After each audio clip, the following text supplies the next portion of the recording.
Peep game real quick. And all these people out here wondering why Manny Pacquiao, left Top Rank and went with Al Haymon. Bob Arum did an interview with Fight Hub. Salute to them. I linked the interview in the description where, the interviewer, Mario Rivera, sorry if I butchered his name, was trying to ask Bob why Manny leave. And he tried to cover it up and say because Al Haymon promised him a Floyd Mayweather rematch. That's not why Manny Pacquiao left. Listen to the interview. You can hear for yourself. And it might have went over some people's head. And one of the things that Bob Arum was harping on is what, the fights they had for him was in the United States. That they couldn't get him to fight in the United States. They couldn't get him cleared to fight in the United States. He had an IRS tax debt. One of the reasons that, he wasn't training at the Wild Card Gym with Freddie Roach no more because, he could have been arrested because he owed a tax debt to the IRS like many entertainers do, foreign or not, or domestic people, citizens of the United States, And let me get into detail how that happens, okay? Let's just use a boxer or entertainer, for example, okay? What happens is, it's not like a check you get at your workplace, okay? Like you get a check and all the taxes are already deducted out of your check. You Gucci. It's more for the people that know what a 1099 form is, whereas you have to take your own taxes out at the end of the year. That's what entertainers and musicians get like that. So when you do shows or you do, tour dates, whatever, each place that pays you money, they supposed to report it to the IRS. And the IRS, you supposed to report and deduct your own taxes from your show money or, your fight money, whatever it may be. So when you don't report, you don't take those deductions out and pay pay your taxes, after a certain amount of time, they come back for that money. So, they get reported by whoever pays you. So what promoter pays Manny Pacquiao, they give him a check. It's like a personal check, kind of. They give him a check. He's supposed to have his people deduct the taxes out for him. Most people don't do it. They want to pay it, when they have to pay it at the end of the year or 4 or 5 years line when the IRS any up all your fights for the last 4 or 5 years, and then they want the big lump sum of taxes. Instead of just taking the taxes out off rip, which is a smart thing to do, and taking the 25, 30% out of the paycheck, out of your fight money, a lot of fighters don't do that. And then 4 or 5 years down the line, you got 4 years of, let's say you make $20 million a fight. You got 4 years of 2 or 3 million built up per fight. You fight 2 years, 12 million over 4 years, man. That's 48, man. That's $48 million you end up owing or something. I'm just doing hypotheticals. So that's how these guys get behind in taxes, because they don't deduct the taxes out the check. It's more like a 1099 contract. You got deducted from there. But how does the IRS know? Each time the promoter, whoever pays him, they have to report that to the IRS. So the IRS knows that he got paid. And they ready for him to cut them their check. And after 4 or 5 years, whatever the grace period is, you don't cut that check and file your taxes. Plus with penalties and everything else, yeah, you getting deep. You deep in dog crap. You real deep. So that's kind of how that happens. Same thing for music and entertainers.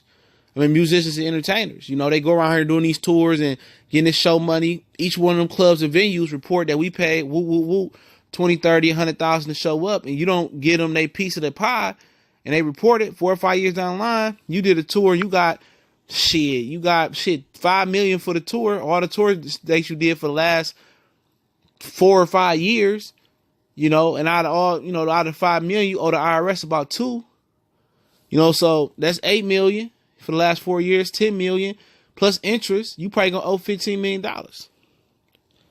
for not deducting your taxes plus late fees. So that's how the entertainers and fighters get in the hole. They don't get deductions straight out their regular paycheck like us. It's more like a personal check or a 1099 form. All right. So, if anybody was wondering, but back to the point is, this shows you how much of a power player Al Haymon is. Al Haymon took care of Manny Pacquiao's tax issues. That's what Manny Pacquiao was able to fight Adrian Broner in Vegas. Why wasn't Bob Arum, a law major, from Harvard? Al Haymon was a business major in Harvard. Why wasn't Bob Arum able to get Pacquiao clear to the United States and take care of that debt for him? Why wasn't he able to do something with the IRS? Al Haymon did. Al Haymon fronted him the sack, fronted him the bag. He took care of the IRS debt, knowing that he gonna make his money back with Manny Pacquiao. You know, so, you know, it don't matter what color you is. You know, with Devontae Tank Davis and Charlos, whoever they having they legal issues or legal problems, Al Haymon take care of that. He know he gonna get it back. Al Haymon don't take the going rate for a manager neither, or an advisor. He don't take 10 or 15% from what I understand. He takes below market value. He got over 250, 300 fighters he advises. He gonna make it back. He makes his money in other ways. Other ways that it's not my business to count his pockets. You know, but the video, I'm kind of counting pockets, not trying to, but, you know, I'm just keeping it 100. You know, that's how it's going down. It wasn't that he promised him a Floyd Mayweather fight. He was able to get him cleared to come to the United States and train and fight. He was able to take care of his tax issue when Bob Arum couldn't, because Bob Arum ain't sparing no money for nobody. Not even Ukrainian Jesus, Lomachenko. Okay, he didn't even win the purse bid for Lomachenko and Gary Russell after he lost to Salido and the belt became vacant because he missed weight. He didn't pay that purse. He didn't win that purse bid.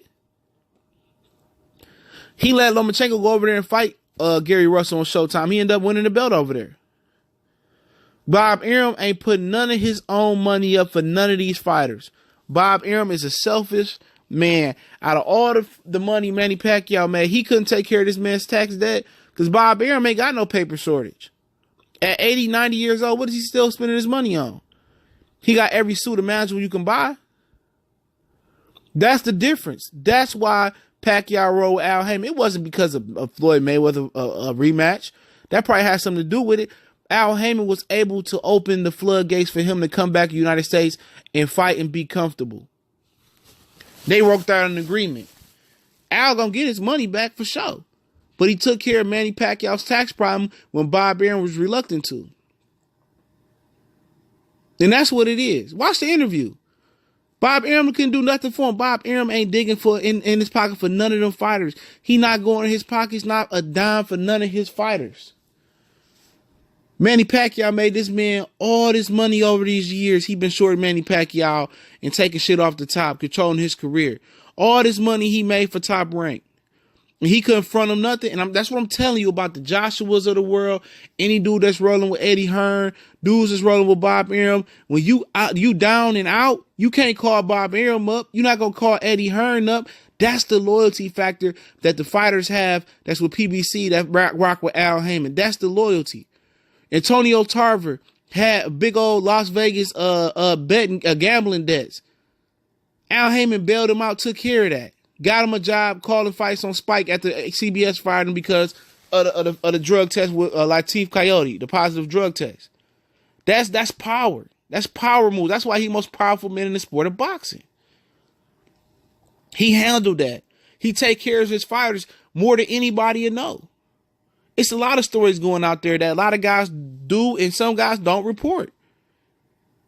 People are, why is he so loyal? He's so loyal to Al Haymon and Eddie Hearn is saying he's paying them 2 or 3 times the money because when the shit's over, like AB say, when it's all over with, are you able? Is Anthony Joshua able going to be called Eddie Hearn for a couple million, couple $100,000 to take care of him, or for a job at Matchroom? No, you ain't gonna be able to call him.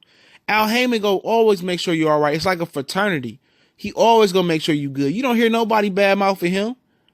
But Bob Arum, Oscar De La Hoya, Eddie Hearn, because they want to be him.